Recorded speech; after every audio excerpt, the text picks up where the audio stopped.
Bienvenue mes chers. Une fois encore, nous souhaitons que vous sachiez que tout se déroule comme prévu. Nous le répétons souvent, car face à tant de problèmes globaux et personnels qui font surface, beaucoup en doutent. Des poches d'énergie anciennes mais actives continuent à faire surface à tous les niveaux pour être vues et nettoyées. Beaucoup de choses que vous pensiez rester telles qu'elles ont toujours été changent de forme ou même se dissolvent. Cela est dû au fait que la conscience, à partir de laquelle la forme se manifeste, change en raison de l'évolution spirituelle. La Terre n'a jamais été destinée à sombrer dans son état actuel, tant c'est hypnotisé. Les âmes ont choisi de faire l'expérience de la séparation mais se sont perdues dans son apparente réalité, lui permettant de devenir leur état de conscience, les ouvrant ainsi à la manipulation. L'expérience de la séparation n'était pas censée évoluer vers le système de croyance tridimensionnel dense et durci qu'elle est devenue. Rappelez-vous toujours que vous n'êtes pas des corps physiques avec une conscience, vous êtes plutôt une conscience avec un corps matériel que vous avez vous-même choisi pour cette vie particulière. Ceux qui sont nés avec ou qui ont acquis à un moment donné un corps physique moins que parfait étaient conscients et ont choisi les expériences de ce corps avant l'incarnation, soit pour leur propre apprentissage, soit pour celui de leurs parents ou d'autres personnes. Pour ceux qui vivent pleinement dans la conscience de séparation, les expériences de la vie sont généralement des expressions aléatoires de la dualité et de la séparation. Cependant, très peu de choses sont aléatoires ou accidentelles une fois qu'une personne commence à vivre à partir d'un état de conscience de plus en plus en alignement avec son soi supérieur. Le soi supérieur commence alors à fournir les expériences nécessaires à la croissance et au nettoyage spirituel. Apprenez à regarder plus profondément toutes vos expériences de vie en réalisant qu'avec l'aide de vos guides, vous avez vous-même choisi vos parents, votre sexe, les expériences nécessaires et la dynamique familiale avant de vous incarner.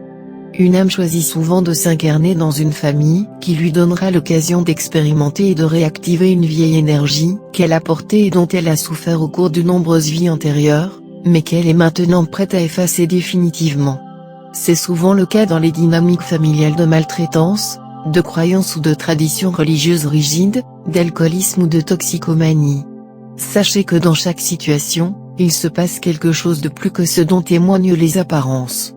Les maux et douleurs physiques indiquent toujours une énergie dense qui reste active. Cela peut être aussi ordinaire que l'énergie de la croyance en la vieillesse et la détérioration ou simplement le souvenir des cellules physiques et l'expression d'une blessure ou d'une maladie d'une vie antérieure. Dans votre temps de silence, exprimez votre intention d'évacuer doucement et facilement toutes les vieilles énergies associées aux problèmes particuliers que vous vivez, afin que la réalité déjà présente puisse se manifester. La remontée à la surface de vieilles énergies amène souvent une personne à chercher un soulagement par des solutions tridimensionnelles. Sachez que celles-ci seront toujours temporaires, car elles ne font que tailler les branches de l'arbre de l'illusion, laissant la racine intacte. Tant que la racine, la croyance sous-jacente, n'est pas éliminée, le problème continuera à se manifester sous une forme ou une autre. Vous êtes prêt et préparé à enlever les racines. Allez plus en profondeur, demandez à être guidé, et déclarez votre intention d'effacer complètement tous les serments, promesses, vœux, et toute énergie restante des actions personnelles passées, karma. Les grandes poches d'énergie anciennes, exemple, avoir vécu de nombreuses vies dans le même système de croyances, en particulier celle d'une religion particulière, se dissipent souvent par paliers et prennent plus de temps. Ne vous découragez pas et ne pensez pas avoir échoué si vous constatez que certains problèmes réapparaissent alors que vous pensiez les avoir dépassés. Ne vous découragez pas et ne soyez pas déprimé par les expériences d'éclaircissement, car elles indiquent une évolution spirituelle et le passage à un nouvel état de conscience. Apprenez à rire des situations absurdes que les purifications apportent souvent à ce qui a peut-être toujours été un mode de vie confortable et familier. Voyez-les comme positives plutôt que négatives, même si elles sont inconfortables sur le plan physique, émotionnel, mental ou même spirituel. Rappelez-vous toujours que vous vous êtes porté volontaire pour être sur Terre pendant ces périodes en étant conscient de ce que cela impliquerait très probablement. Ayez confiance que vous êtes exactement là où vous devez être et que vous vivez ce que vous devez vivre, malgré ce que les choses peuvent sembler dans un monde tridimensionnel. La Terre est un univers spirituel peuplé uniquement de fils et de filles de Dieu et la croyance qu'il en est autrement constitue l'illusion du sens matériel. Vous êtes venu pour être la lumière, l'amour et l'énergie nécessaires pour transformer et élever une conscience collective coincée dans les illusions de la dualité, de la séparation et des deux pouvoirs, mais qui, consciemment et inconsciemment, cherche désespérément une issue. Toutes les âmes, à tous les niveaux de conscience, cherchent à connaître et à expérimenter la réalité de leur être, même si jusqu'à présent la plupart ne le savent pas.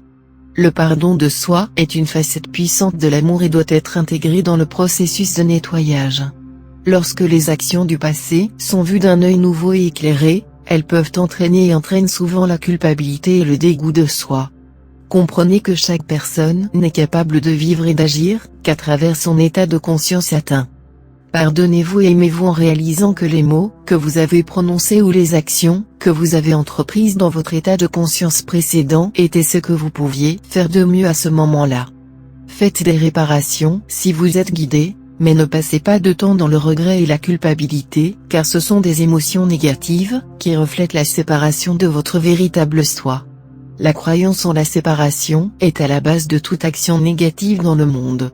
Si là où les personnes que vous pensez avoir blessées d'une manière ou d'une autre sont de l'autre côté, vous pouvez toujours leur parler, en leur envoyant de l'amour et de la lumière. Si elles sont encore dans le physique, vous pouvez leur demander pardon ou leur parler de ce qui s'est passé, mais si elles ne sont pas réceptives, passez simplement à autre chose et faites le travail en silence et en secret. Passer une quantité de temps démesurée sur un vieil événement qui était probablement destiné à renseigner aux deux, ne fait qu'ajouter de l'énergie à l'illusion. L'amour est la clé de toute chose, car l'amour, la réalisation de la conscience divine unique, Dieu, s'exprime en tant que multitude, est la seule réalité, point final. L'amour n'est pas une action, c'est un état de conscience qui se manifeste sous forme d'action, mais qui doit inclure le soi, car comment un soi pourrait-il exister en dehors de l'un ? Cessez de vous juger selon des concepts tridimensionnels d'acceptabilité, de valeur et d'utilité. Vous devez commencer à vous inclure dans le un ou vous restez dans la vieille énergie des croyances de séparation. Chaque personne a commis des erreurs et fait des choses qui ont blessé les autres, mais c'est ainsi que fonctionne le voyage de l'évolution et vous avez évolué depuis l'état de conscience basé sur l'illusion que vous aviez autrefois.